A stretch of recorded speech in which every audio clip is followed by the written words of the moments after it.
I've bought this Milford second-hand cargo barrier for my 90 Series Prado, but it's looking a bit rusty. I couldn't find any other videos on how people restore them, so I thought I'd show you how I've gone about it. People install cargo barriers if they carry heaps of gear, especially when it's stacked above the rear seat height. It avoids stuff becoming a projectile in the event of an accident. Doing forward driving, there's also an increased risk of rollovers. In an emergency like that, I want most of my gear to stay in the boot. Remember that cargo barriers are a safety-related modification to your vehicle. They don't make them anymore for the 90 Series Prado, so I was forced to buy a second-hand one. Be careful if you're buying them second-hand or you're modifying a different one to suit your vehicle that wasn't designed for it. In an accident, if you've modified it, it could be more dangerous than not having a cargo barrier at all. I couldn't figure out how to take off the 3 plastic pass-throughs, so they're staying on and I'll tape them when I paint. First things first, I'm going to hose it down, get all the dirt and grime and dust off it, and then I've got cleaning vinegar, which I'm putting in a spray bottle. I'm going to spray it on, let it sit for a couple of minutes, and then I've got an assortment of hard bristle and wire brushes, and I'm going to try to get into the rusty bits. Most of it's pretty aesthetic, just on the surface, but there's a couple of spots where I'm probably going to have to chip away the paint, the powder coat, and really get into it. So that's where we're starting.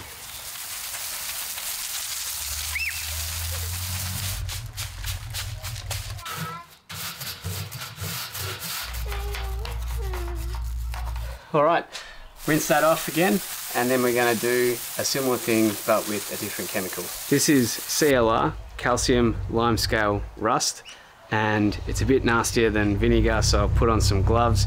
Instructions say 3 or 4 minutes, let it sit on there, and then rub it off with a damp brush or a cloth.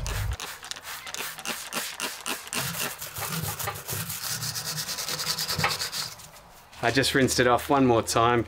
You can see the start of the bare metal emerging, so that's good, that's what we want. It's starting to come together. While it's still a bit wet, and before I do the next step, I'm going to hit it with some medium and fine sandpaper, a sandpaper block, just to really get at some of those really nasty bits and try to get them down to bare metal.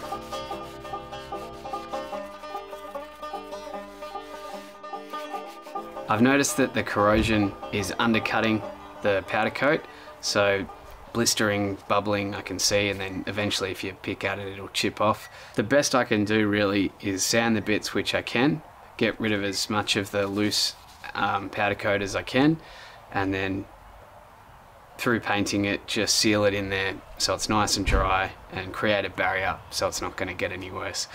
Once it's in the car, it's not going to rust anymore. It's only because it's been sitting out of the car. So yeah, best I can do. This is how I've gone about doing the fixings and the powder coated strapping. I'm soaking them in vinegar. I'm going to leave them for a while and then use a wire brush to scratch off as much of the rust as I can. Whatever you do, don't put rubber in vinegar or expose it to vinegar.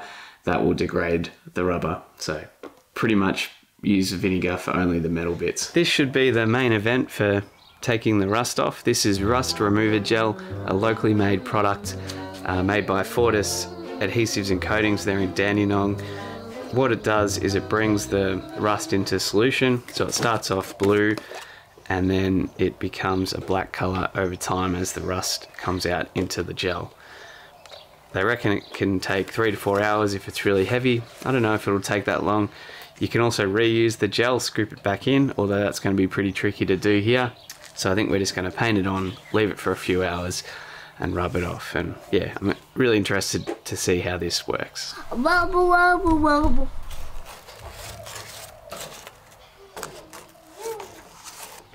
I'm starting to realize that coating the mesh with this stuff is really difficult. It's good on the edges where it blobs on and it sticks on around the bar, but on the actual mesh it's really tough to get anything to hold, and you really need to cake it on there for it to work. The more gel there is, the more capacity there is to pull the rust out. So I'm learning.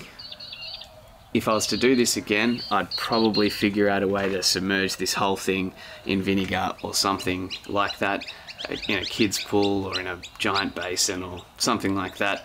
But you really do need to soak it to really loosen up the rust before you hit it with the wire brush. But this stuff will work, and I think we'll be right. It'll be good enough, but I'm thinking now maybe I should have gone about it a bit different from the start. It does allow you to get into some of the hard to reach places, like right in the crevices between the bar and the mesh. So it's got its purpose, but it's not good for this mesh. Am I taking the blue off? We have to do more glue on this side. For some new cars, these are a dime a dozen. You couldn't give them away. But for older vehicles, they can be harder to come by. I got it second hand. They don't make them anymore. So they're really sought after. If you look at the marketplace, all the Facebook pages and stuff, people with 90s are always looking for cargo barriers. So I found this one in the deepest, darkest corners of Gumtree. So shout out to Justin. He's in Tasmania, so I asked him if he could get it to a courier drop-off point, and he was super helpful. Nearly cost me as much to ship it as it did to buy it. But yeah, they're hard to come by, so I just jumped at it. It sat under his house for a while, so exposed to the sea breeze and the elements. He lives near the coast, so yeah, that's a consideration. I think a lot of people probably pull these out of their car and they're like, oh well, it's painted, I'll just leave it by the side of the house, or somewhere outside. But yeah, not worth it. I'd keep it indoors if you ever pull one out and intend to put it back in. So we've let this sit for 2 hours, give or take, and you can see where that's worked its magic, where it's turned green, so it's brought the rust, the oxides into the gel. Kind of looks like a science experiment gone wrong.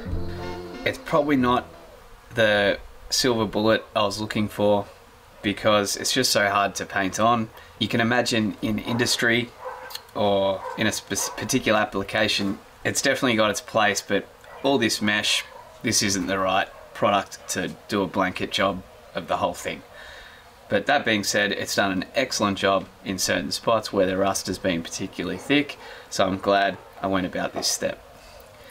I'm gonna dab it down, get as much off as I can, then hose it, and while it's wet, I'm gonna use sandpaper again and try to give it a final kind of finish ready for painting.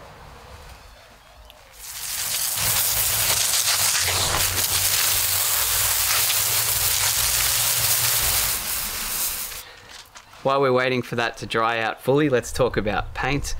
In the spots where the bare metal's exposed and there's a little bit of rust left that I haven't gotten off, I'll be using etch primer in those spots, and then over the top I've chosen Metal Shield epoxy enamel spray by Dulux, and the color is New Machine Grey, which I think is a standard trade name.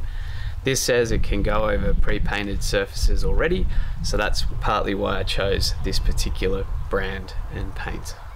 So yeah, and this grey looks good too. It's going to match the interior of the vehicle nicely. So yeah, some parts primed and then over the top with this one.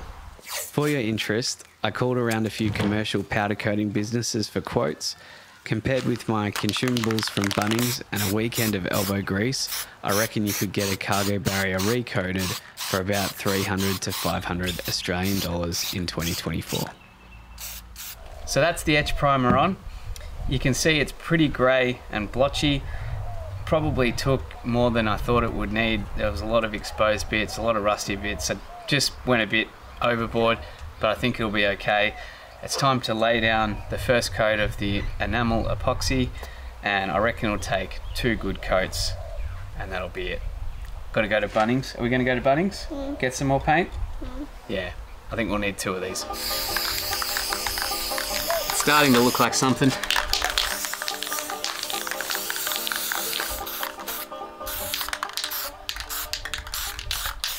One top coat done, just letting it dry. It says between 30 minutes and 2 hours to do the second coat.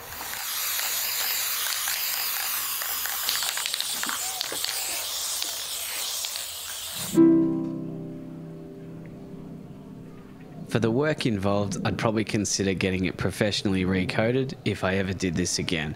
But even with all the consumables, I've come up about 1/3 of the cost or less. I'm really glad I went with the machine grey to match the interior. So rather than just going black or a white or another colour, glad I chose this one. Next up, check out my video on how I fixed the cargo barrier into the vehicle. See ya.